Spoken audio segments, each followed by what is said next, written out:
What's happening, good people? We are here for Macro Dirt Podcast number 18 with my man JD. What's up, Nutsack? What's up, Dirk Diggler?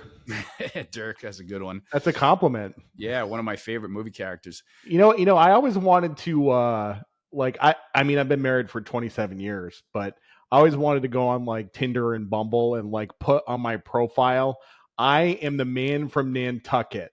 Ah! You are funny, man. I like how you tiptoe around these topics, let's just say. I think the funniest moment in Macro Dirt Podcast history, though, was when we were talking about Nicole Shanahan and you were like, yeah, I wanted to see if she was single. I figured I might slide into her DMs. I'm going to cut that out and save that one day. Let's get to the markets, JD. This is what the people are coming for. Where do we want to start? You start us off on the markets. Well, today is Tuesday, and everybody has been emailing me this morning about Paul Tudor Jones. So he was on CNBC this morning. Oh, I missed it. And yeah, I missed it too. But I saw the transcript, and he hates bonds and loves commodities. He said on election day, he's not going to own a single treasury and he's going to be short. And he says commodities are absurdly cheap. That's Paul Tudor Jones. Look, this is what we've been saying for like 2 months now, right? Like, I love Druckenmiller. I love Paul Tudor Jones. We are actually ahead of these guys. We've been saying this for a while. And it's not like we were early and took a lot of pain. We took like a couple hundred basis points worth of pain. Like we pretty much like got the turning point, There's the value in listening to you and I, right? You and I have got, call it half a century of trading experience, all that pattern recognition, right? And when we see something that's coming, I was thinking about exactly that. It's like, we're beating investment banks to the calls, right? Yeah. And it's because we are living in the price action of the setup. And that's why it translates into very good alert systems for people, right? And I think that that's the real value in listening to us and also reading our notes. So it's good to have Druck in our Druck and Paul Tudor Jones in our wheelhouse with the commodity trade. It's suffering a little bit now. We had natural gas pull back from 275 to 235. That hurt a lot. We're seeing a little bit of weakness in base metals. They pulled back into moving average support that they came from. And it looks like all the money is going into gold and silver, right? Yeah, so the commodity index, the BCOM, is 34% gold and oil includes WTI and Brent. Right. So the index is 34% gold and oil. Today gold and oil are up quite a bit. Like the index is having a pretty good day. One of the better days in a while. And, beyond that, it's metals and ags and livestock and stuff like that. But gold and oil are the two biggest parts of the index. Yeah. And we're battling the oil trade, right? There's no reason for oil to get up and jump out of bed. There's no Middle East risk premium aside from a couple bucks on headlines and some emotionally driven trading. The market is not set up for, a wild spiking rally, but maybe just it's a good value down here and something that we can, I want to talk about that a little bit because last week when we did the macro dirt, we recorded it the same day. Later that day, there was a headline that Netanyahu was not going to strike Iran's oil infrastructure, and oil was down $3 on a rope. And we got some feedback on that, and some people were like, "Hey, man, you should record and release these on the same day because the news is a little bit stale, and you said you're working on it or whatever." It's kind of tough to turn around one of these videos in the same day, But look, with oil, like, I don't think there's a lot of downside. That's the thing. Like, I'm pretty comfortable here. It's one of those charts that you look at and you're not afraid to buy the dip again. Yeah. I kind of agree with you. You get this close to the cost of production and things like that. And you're like, okay, like where is my downside from here? Like, are we going to go into a total economic slowdown / collapse again, which doesn't feel like it's happening by any stretch. So I'm with you. We just have to be careful as risk managers that the bottom of the range doesn't blow. And right? honestly, I think the biggest risk to oil is the election. If Trump gets elected and you got drill baby drill, and that could be a lot of downside for oil on election night. I think that's possible. So that's what you got to be careful of. So Yeah. Speaking of being careful about election, I want to give some credit to Kevin Muir and on Maggie's market commentary call, because I listened to that yesterday, and Kevin made a great point, and it looks like Trump is as big a favorite today as Hillary was in 2016, right? yeah, And if that does anything, it presents opportunities, right? It presents hedging opportunities. The hedges are going to be dirt cheap, and I have a feeling that that's why with the S&P at 5,900, the VIX is 20 bid. I feel like there is a consistent protection buying going on, because if I have a massive stock portfolio and I'm looking at a month of like roller coaster into God knows what, I'm going to put some pretty big hedges on. And I think that that's why we're living in a much higher vol regime. I think a lot of it has to do with the election. yeah, I think so.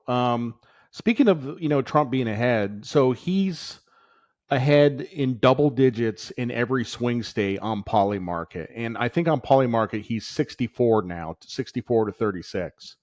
Um, and there's been a lot of talk about manipulation of these betting sites. There's like apparently one ding dong that spent 30 million bucks on Trump, right? Yeah. I mean, the way I look at this is that if Trump's trading at 64, just sell 64 if you think Kamala's going to win. Like, if you're so sure Kamala's going to win, sell 64.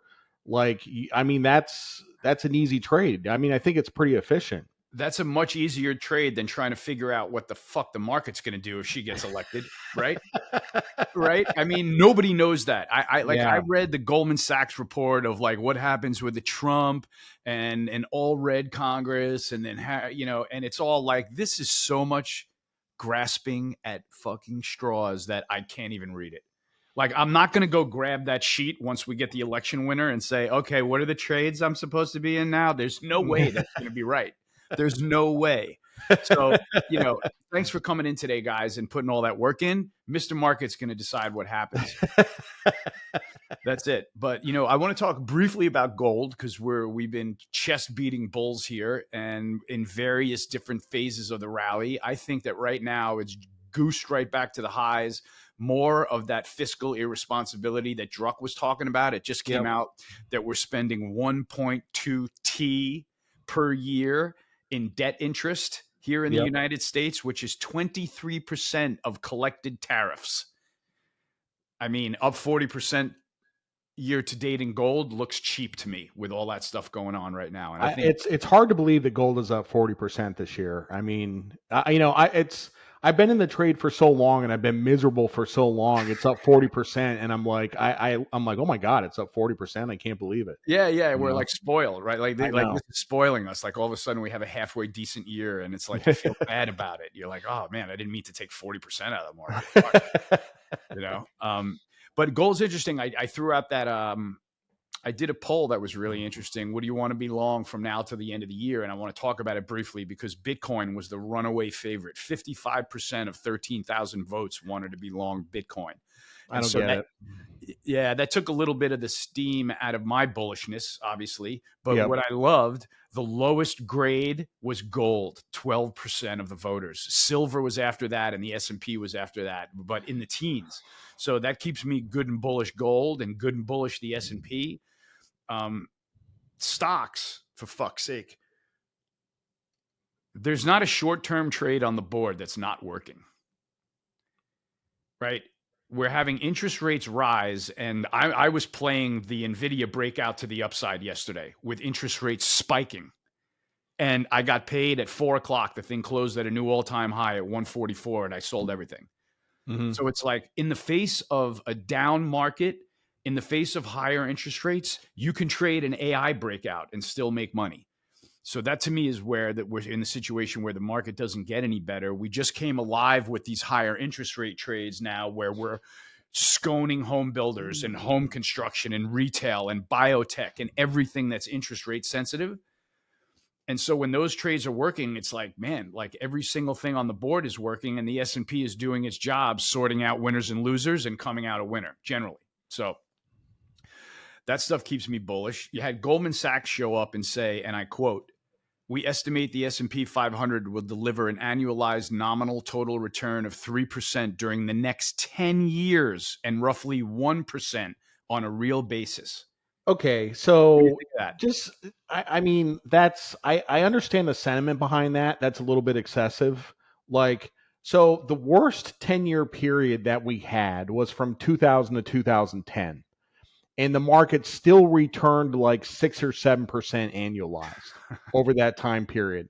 So Right. to say that you're going to return 3% over the next 10 years, like that means one or two big bear markets over the I kind of don't see it. Now, if they said like 6%, 7%, like I could kind of get behind it, but 3%, like that's, you know, Yeah, yeah. It's I I don't mean, like valuations are high. Valuations are high. Nvidia is trading at 34 times sales. There's a bunch of companies trading at over 10 times sales. You remember the Scott McNealy quote about Sun Microsystems trading at 10 times sales. Like, look it up if you just what was the Google quote? Scott McNealy 10 times sales. Like, you'll Okay. read that quote.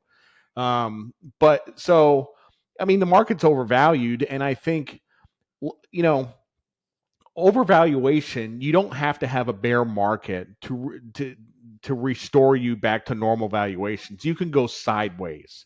You can go sideways. Earnings come up over time, and you get to something closer to a normal valuation. So I agree with you, and I'm really a fan of the way the Fed has been managing expectations because what I see them having done in the stock market with interest rate expectations is we sort of morph leadership in the S&P, right? When the S&P goes down, there's always big tech is down, but then you see cyclicals come to life and go on a little run, and financials and transports go on a run, and all of a sudden the S&P comes back, yep. and things like that. And then we have lower interest rates, and Mag 7 goes on a run and carries the S&P with it. And then Mag 7 falls back a little bit, and cyclicals go on a run, and uraniums comes alive, and gold miners are all of a sudden a thing. And it's like, if you can look at that market, which seems to me to find a new bull run every other week or every month or every quarter, and think that it's going to stop, I mean, that's fine. That's their call. But I'm going to sit here and disagree with it all day long. And I I think mean, accountably.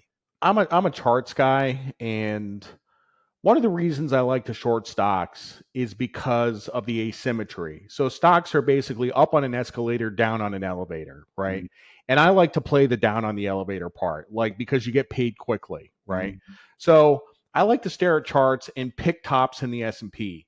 I picked one in August when we had that correction. Like we were, I said you want to be short going into that, and that worked for like a day. Yeah. It worked for like a day, and then you got totally hosed. But like I don't when I look at the chart today, like I don't see imminent danger. Like I love to be bearish on stocks, but I just can't. When I look at the chart, it's in an uptrend, and there's I don't know. Totally, man. What I could see happening, I just see this constant baton toss. If it's not cyclicals, it's going to be energy that's rallying. If it's not energy and cyclicals, it's going to be big tech that's rallying. As a bear, you're not going to be able to have it both ways, where you're going to have, the one thing that's been really clear about this last leg up in the S&P is that on the down days, there hasn't been any agnostic selling.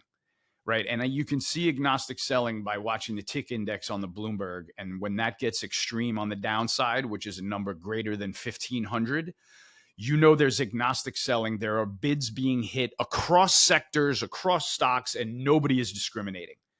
We haven't seen a major downside tick index in like 2 months.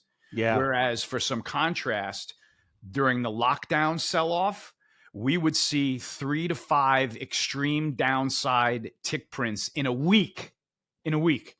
So that's like, we're seeing the mirror image of that on the upside now, but that's when you know that people are blowing their brains out and yeah. portfolio managers are giving the get me out order. And it just doesn't seem like we're in any danger of that right now. So, No, it doesn't. No. so let's call up Citigroup's call, which said that their street exposure to the S&P is at very high levels, which we kind of agree with. People are bullish. They're not suggesting reducing exposure, but positioning does pose risks. And I think that's a much fairer way to look at the market than the Goldman Sachs, who thinks it's going to be flat for 10 years, taking themselves out of business. I mean, I wouldn't pick up that light if I had an equity order. Yeah, I'm just like, okay, you guys think this is stopped for 3 years, for 10 years? Why would I give you a buy order? Seriously, you're not getting my buy order or my sell order. You know what? You guys just put yourselves out of business. Have a nice weekend.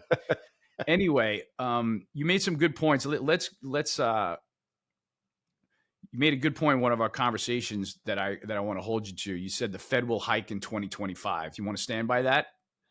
Oh yeah. Yeah. Oh yeah. Absolutely. Yeah. Yeah. After having PTJ jump on our bandwagon, we may as well, right? Yeah. I mean, the only reason they wouldn't hike is because of the interest expense, you know.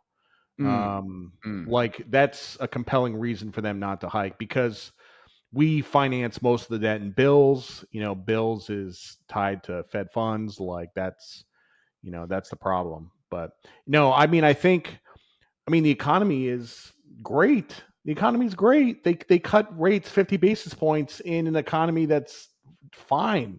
Agreed. You know, like we had a couple of kind of pukey payroll numbers. They weren't terrible. The unemployment rate is 4.1%. Is this something to panic about? Like 4.1% unemployment? Like, I don't have a friend out of a job. yeah. During recessions, I've had friends out of jobs and watched them get fired and things like that. You know, not necessarily Wall Street guys, but people across the, working spectrum, whether it's manufacturing, whether it's in the trades or whatever. But I always have friends that lose jobs. And so in the absence of that, you're not going to get me to talk about recession, about a shitty economy or anyway. I just can't get there. And maybe it's a little bit localized, in New York, there's a little bit of that where there's probably a very high employment rate versus sort of some flyover states or things like that. But man, I maybe we don't get a good sample, but I do not see a weakening economy in any way. Are we back to the risk, JD, where steep sell-offs in the bond market are going to be the red alert for the stock market? And I'm just trying to think of what our risk is if you and I are sitting here and kind of fading the Yeah, bearish so ball. this is where I want to talk about Liz Truss, right? Yes. So you remember I what was trying to lead happened into. last year, the year before? Liz Truss was elected PM of Great Okay. Britain. She proposed this budget that had a bunch of tax cuts. The bond market, the gilt market freaked out because of the deficits. Rates in the UK backed up like 200 basis points. And the And king came out and got Liz and yeah. pulled her right out. So she lasted like 5 days or whatever as prime minister. But the same thing could happen here with either Trump or Kamala, but especially Kamala, right? Because the deficits under Biden were going to get bigger under Kamala. She could get elected president. Let's hope not, but let's say she does. Dude, the bond market could flip out. Like you could see rates gap higher like 50 or 100 basis points.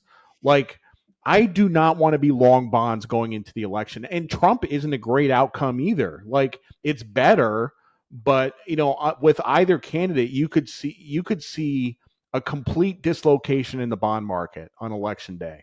Yeah, So, at least with Trump, you're going to have the counter lever of number one, the performance from his old administration. Number two, that he is going to cut regulation, and yep, he's going to be good for the attitude of the stock market and maybe the bond market too. Whereas she's much more of a sort of tax and unknown. spend.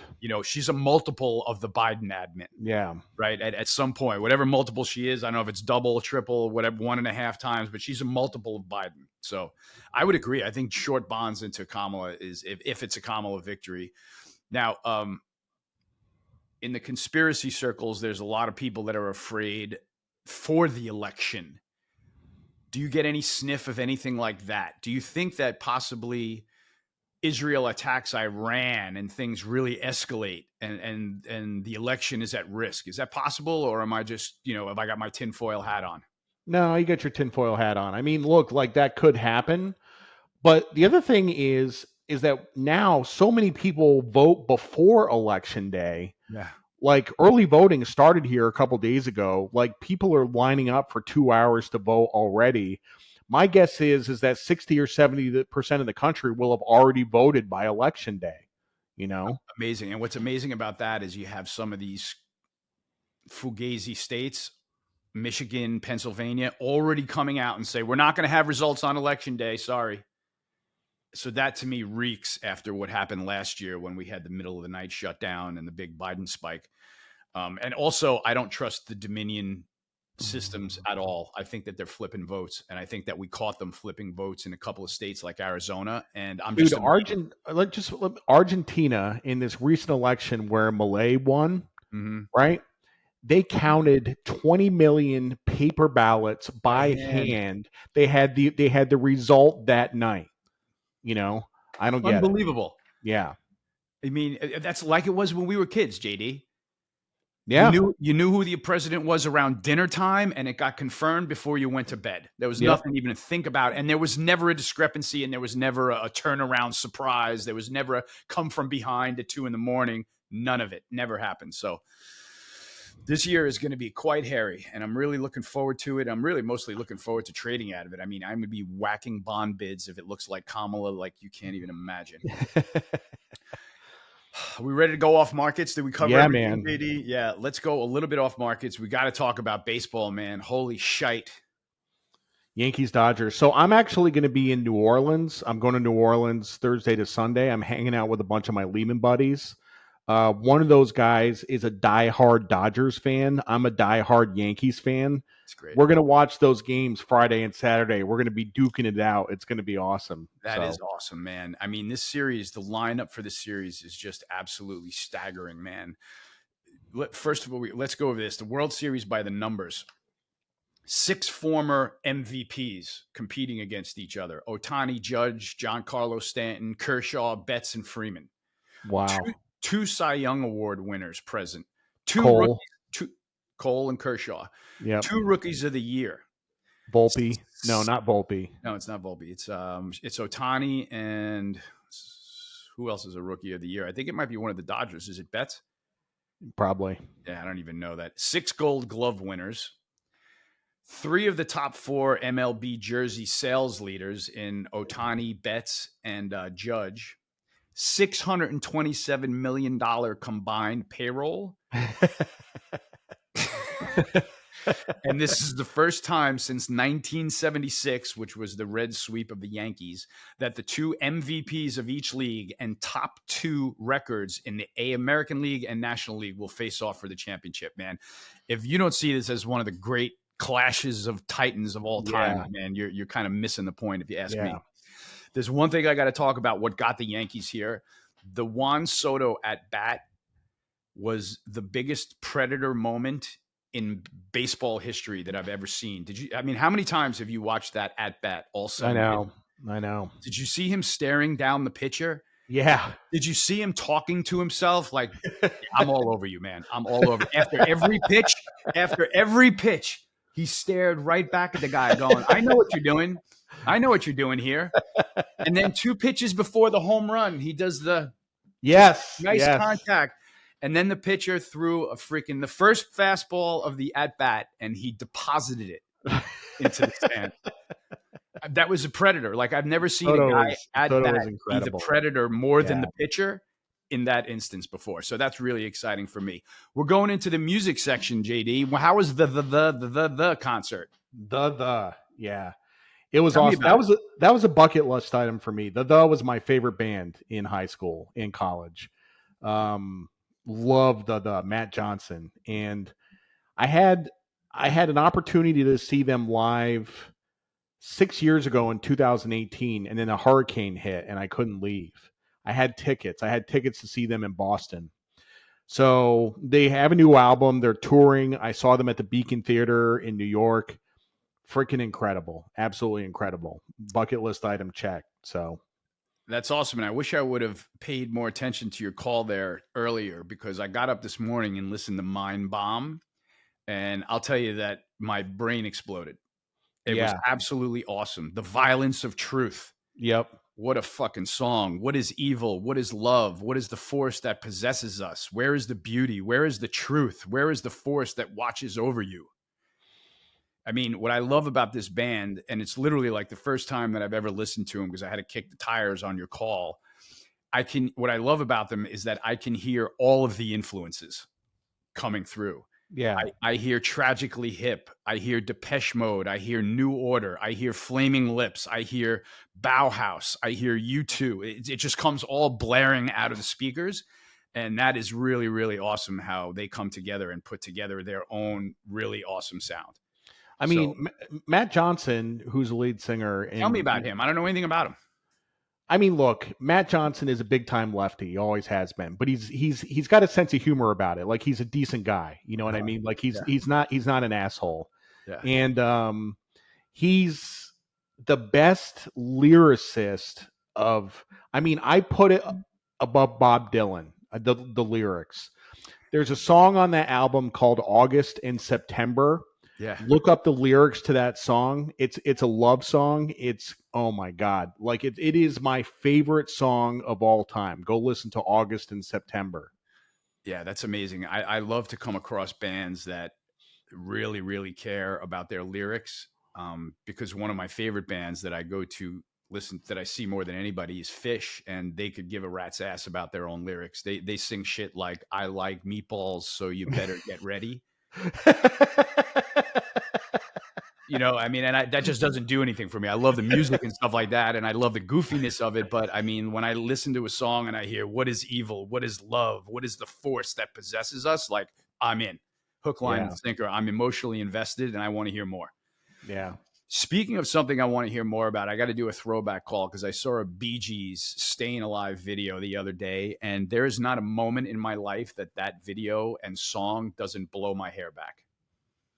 I literally think the Bee Gees are one of my favorite bands from the 70s, and I think they were a work of art. They were the most popular band like on the planet somehow in the late 70s. And if you watch the documentaries on them, they're like, yeah, we set out to get famous. We're just three brothers playing music, and our goal was to be famous.